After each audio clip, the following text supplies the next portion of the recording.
Hello friends, स्वागत है आपका अपने चैनल पर। तो आज हम लेकर आए हैं सगर चौथ की कहानी, जो सफर के व्रत की जाती है और कथा सुनी जाती है। तो बहुत सीख भी मिलेगी आपको इस कहानी से, और ये व्रत वाले दिन ज़रूर करनी चाहिए। हाथ में तिल लेकर, दुबड़ा लेकर कहानी शुरू करते हैं। एक बुढ़िया थी, उसका एक बेटा था। उसका बेटा पशु चराता था। उनसे जो पैसे मिलते थे उनसे बड़ी मुश्किल से गुजारा हो जाता था। एक दिन बुढ़िया का बेटा पशु चराने के लिए गया तो उसकी ताई चाचियों ने रास्ते में उसे रोक लिया और उसके कान भर दिए कि जैसे ही तू जंगल में जाता है, पीछे से तेरी माँ घर में पकवान बना बना कर खाती है। अब वो बोला, नहीं, मेरी माँ तो ऐसा नहीं कर सकती।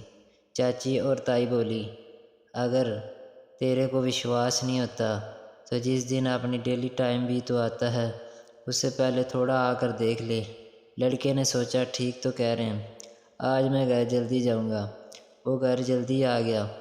उस दिन सगर चौथ का दिन था। बुढ़िया ने सगर चौथ का व्रत रखा हुआ था। जब बेटा घर जल्दी आ गया तो देखा कि माँ अपना तिलकुट बना रही थी। तिलकुट बनता देखकर बेटे ने सोचा, जो मेरे चाची और ताई बोल रही थी वह तो बिल्कुल सच है। सच है, वह बिल्कुल ठीक ही कह रही थी। मेरी माँ यहाँ तो पकवान बना रही है। तब वह बोला, माँ मैं घर तो छोड़कर जाऊँगा।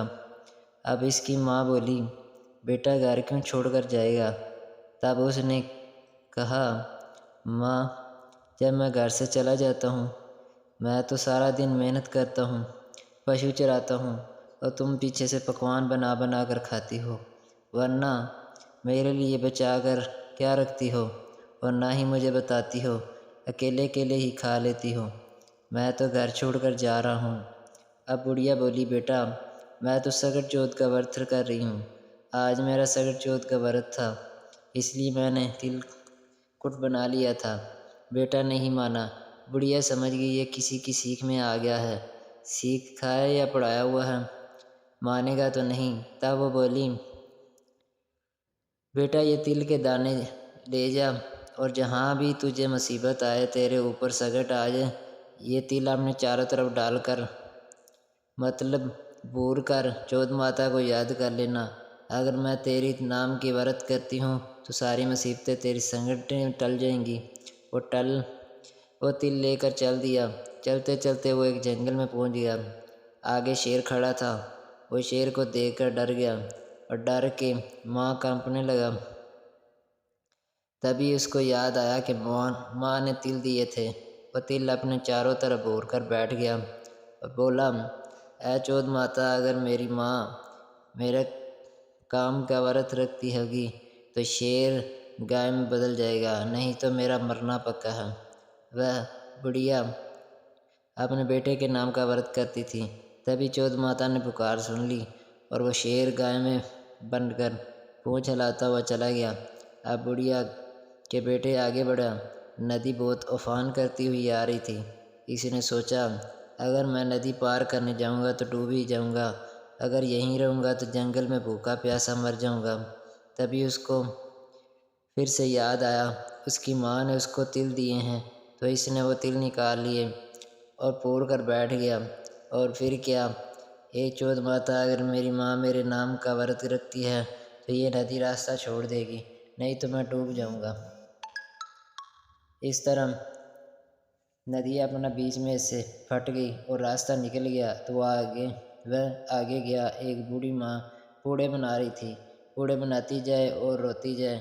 वो बोला, माँ, ये क्या बात है, तुम पूड़े भी बना रही हो और ये तो बहुत खुशी की बात है, और रो भी रही हो, तो मतलब ये कि बहुत दुखी की बात है। तो दुखी भी हो और सुखी भी हो, दोनों एक साथ कैसे?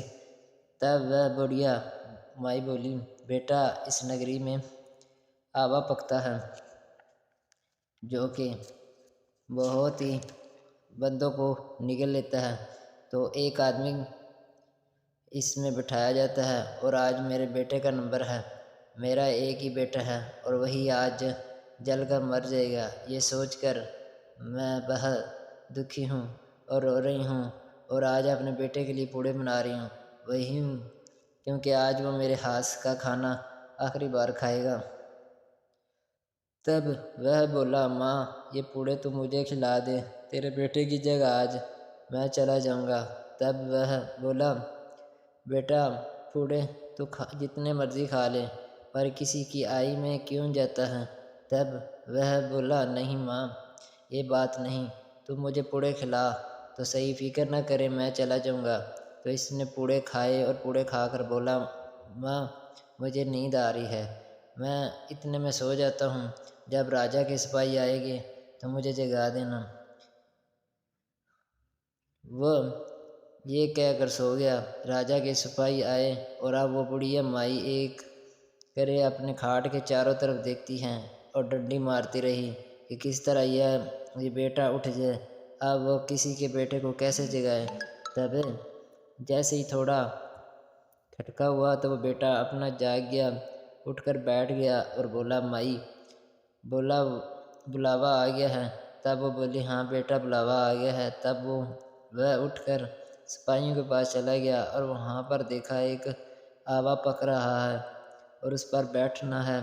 तो वो आवा उसके अंदर गया और वहाँ पर देखा एक आवा पक रहा है और उस पर बैठता है और आवे के अंदर गया, चारों तरफ अपने तिल पूर कर चौथ माता का नाम लेकर बैठ गया और बोला, अगर मैं माँ मेरे नाम का व्रत रखती है तो मैं बच जाऊंगा, नहीं तो जल जाऊंगा। बस ऐसे ही राजा अपना कर सब चले गए। बच्चे गली में खेल रहे थे कि एक बच्चे की बोल जाकर आवा में गई। आवा में से टन की आवाज़ आई, जैसे आवा पक गया हो। और जब इसमें टन की आवाज़ आई तो सारी नगरी में हलचल मच गई। आवा पक गया है, ये सब लोग इकट्ठे हो गए। राजा भी आ गया, सिपाही भी आ गए। सब बोले,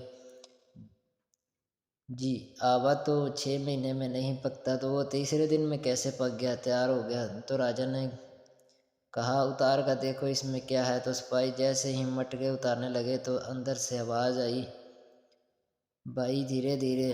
जब मटके में आवाज़ आई तो सारे लोग डर गए। सिपाही अपना तलवार बंदूक लेकर खड़े हो गए।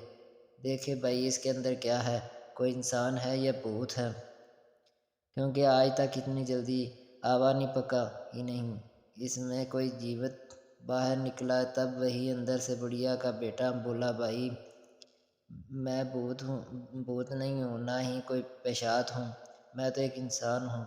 मेरी माँ मेरे लिए सखत चौथ का व्रत रखती है, तो उसने मुझे दिया था, जब भी तुम्हारे ऊपर किसी मुसीबत आएगी तो ये तिल अपने चारों तरफ पूर कर बैठ जाना।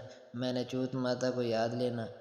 और वो मेरी तरह मेरी माँ ने वही किया, जिसकी वजह से मैं बच गया और रक्षा की, जिसकी वजह से मैं जला नहीं। तब रानी ने राजा को कहा कि हमें अपनी बेटी की शादी से करा देनी चाहिए। इससे ये हमें सीख मिलती है कि हमें ऐसा ही करना चाहिए। बकिया हिस्सा जो है मैं नेक्स्ट वीडियो में आपको सेंड करूँगा।